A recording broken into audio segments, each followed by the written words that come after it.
more human lives. They are so arrogant and they're so sure of themselves, they're saying, yes, we created the European Union, we created the Euro, and these are from the people of the Bilderberg. We are going to create a World Bank. We're going to create a world government. They're saying it out loud and clearly. Suddenly, across the planet, their regional front banks had been identified by sovereign populations as the illegitimate shadow governments that they are. The controllers had moved too quickly and revealed their hand. Populations around the globe were seeing through the establishment's facade, past the puppet governments, and to the global architects that were pulling their strings. Where are the American people? Why have they lost their dignity? What is stopping them from speaking out? Why have they become little mice that follow Pied Pipers? How can they look up to these pathetic politicians? Go sit down. I have a question for this young man. He has the right to be represented. I'm his father, and I want to talk to you face to face. Look at you all. Why not a lobbyist with all kind of money to stuff in your pocket so that you can cheat the citizens of this country? So I'll leave, and you can do whatever the hell you please to do. One day God's going to stand before you, and he's going to judge you and the rest of your damn cronies up on the hill. And then you will get your just desserts. As the public begins to awaken to the fact that Barack Obama has cold-bloodedly betrayed the pledges he made to the American people, the establishment media and Democratic leaders have invoked the tactic of divide and conquer. I think they're astroturf. You be the judge of carrying swastikas and symbols like that to a town meeting on health care. An overwhelming portion of the intensely demonstrated animosity toward President Barack Obama is based on the fact that he is a black man. Desperate to ram their agenda through, they have played the race and class cards. You start to wonder whether, in fact, the word socialist is becoming a code word, whether or not socialist is becoming the new N-word. When I heard people going after the First Lady and the number of staff people they have, it sounds racist to me. It is essential that the establishment play the population off against each other, along the lines of Republican, Democrat, liberal, conservative, black and white. As long as the people are fighting with each other, they can never get together and remove the corporate dictatorship that has criminally seized power through the national security state. Just as George W. Bush betrayed his foolish followers, so must Obama, because his only allegiance is to his offshore masters. President Obama today nominated Ben Bernanke for a second four-year term as Federal Reserve Chairman. The president called his actions on the global financial crisis bold and out of the box. As an expert on the causes of the Great Depression, I'm sure Ben never imagined that he would be part of a team responsible for preventing another. But because of his background, his temperament, his courage, and his creativity, that's exactly what he has helped to achieve. And that is why I am reappointing him to another term as Chairman of the Federal Reserve. So Obama has made it quite clear by his actions, never mind his words, his actions, as to who owns him, who he works for, and who he serves. And it's not the American people.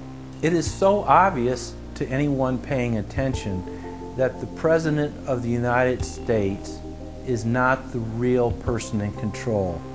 Whether it is Gerald Ford or Jimmy Carter or Ronald Reagan or Clinton or Bush or Bush, Obama is no different. And to think that he is an independent figure is just crazy. And as Franklin Delano Roosevelt said, presidents are selected, they are not elected. Obama pledged that he would end NAFTA and GATT, and has since fought to expand both of them. Obama promised that he would have the most transparent administration ever, and he is already more secretive than Bush and Cheney ever were, even making it a secret who visits the White House. I can make a firm pledge. If your family earns less than $250,000 a year. If you make less than $250,000 a year, if you are a family making less than $250,000 a year, you will not see your taxes increased a single dime. You will not see your taxes go up. You will not see your taxes increase one single dime.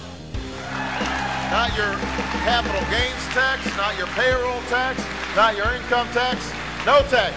Not your income tax, not your payroll tax, not your capital gains taxes, not any of your taxes.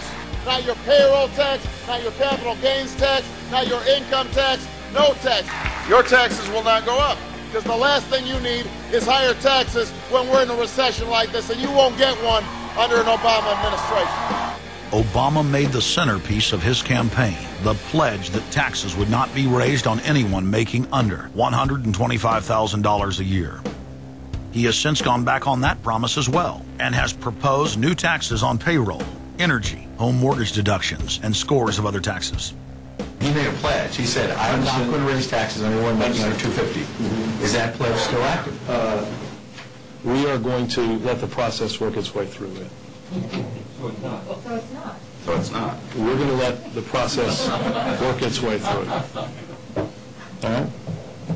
The Senate is looking especially at this issue of capping the deductions for health care that employers and employees now get. That would be an tax increase for many families earning under $250,000, but the president said he was open to it, so that means that the tax pledge he made back in September is no longer operative?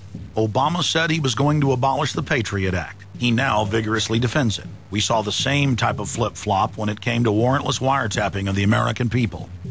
Look what Obama's done with wiretapping, surveillance. He's brought it to heights even beyond what George Bush, the disgusting levels that he brought it to. So we have more surveillance. Now they're talking about, what is it called, Cybercom, the new Pentagon secret cyber society that's going to be watching over us to get those terrorists. We got to get those terrorists. So now they'll be invading our privacy even more. So, I mean, it really almost makes you ask the question, would it have been better if we never invented the internet and had to use paper and pencil or whatever? Now Obama is setting up the Cybersecurity Command, which the government admits completely ends the Fourth Amendment and allows President Obama to shut off the internet in the United States whenever he wishes.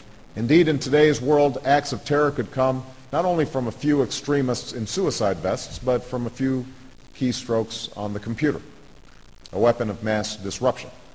As part of the new single national security staff announced this week, I'm creating a new office here at the White House that will be led by the cybersecurity coordinator.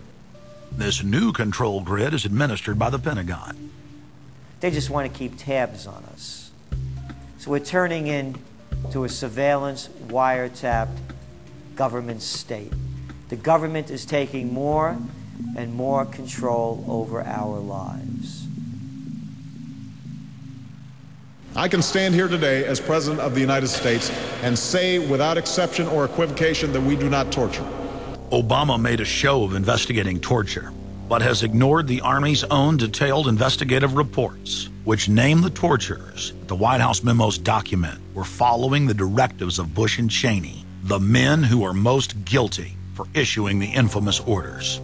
Some low-level soldiers have been prosecuted for their role at Abu Ghraib, but no senior officer has been held accountable in any of these cases to date. Heidi?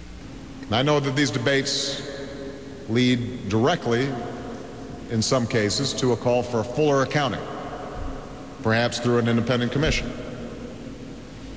Now, I've opposed the creation of such a commission. Next, Obama expanded Bush's doctrine of indefinite detention of foreigners without trial to holding citizens without evidence indefinitely, without ever even committing a crime. President Obama today proposed something new, something called prolonged detention.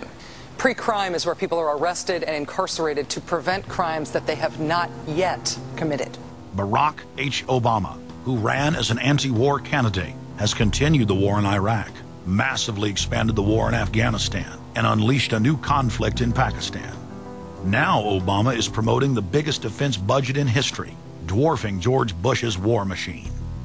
What George Bush has been trying to do as part of his effort to accumulate more power in the presidency is he's been saying, well, I can basically change what Congress passed by attaching a letter saying, I don't agree with this part or I don't agree with that part. I'm going to choose to interpret it this way or that way. That's not part of his power. But this is part of the whole theory of George Bush, that he can make laws as he's going along. I disagree with that. I taught the Constitution for 10 years. I believe in the Constitution, and I will obey the Constitution of the United States. We're not going to use signing statements as a way of doing an end run around Congress. All right? Obama guaranteed that once president, he would stop the unconstitutional practice of issuing signing statements, through which the executive branch illegally usurps the legislative power of Congress. Congressman Kucinich